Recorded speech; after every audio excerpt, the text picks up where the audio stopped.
This is Santa's Castle, which is located in the historic Carnegie Library in Storm Lake, Iowa. Inside Santa's Castle, you will find a lot of timeless treasures. To find out more, we interviewed Ron Stevenson, the director of Santa's Castle. Here's what he had to say.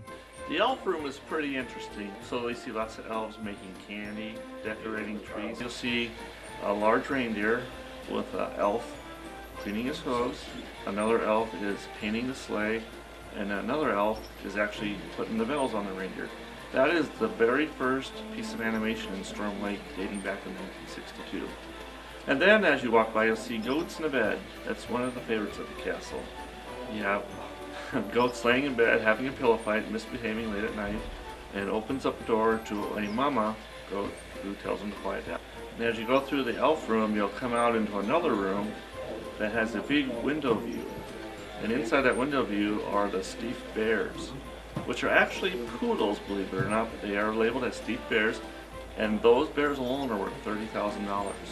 They're very delicate, but if you watch them, you'll see certain bears are punching out cookies, other bears are stirring a dough pot, another bear is working with the popcorn on the stove. They're very animated, and one of the bears actually has 17 motors inside of it, but we're still working on getting all those repaired. The motors that are in these animations, they're pretty old. We're looking at the 1930s, 1940s for a lot of these, and they've been running for many years. So halfway through the season, one might just decide to conk out on us and stop working, or other times the animation falls apart. I mean, they're old, they're made of plaster, or they're made out of wood, and it just takes us time to repair them.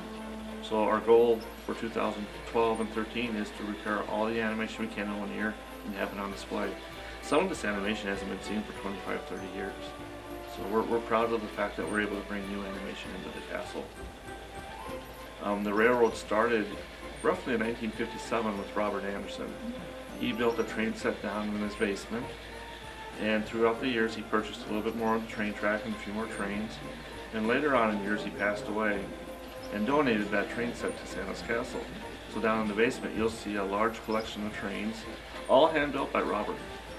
No plans, no diagrams, nothing. He just started hand building it. So when you do look at the train trestles, you'll see his work at hand, and the kids love the trains.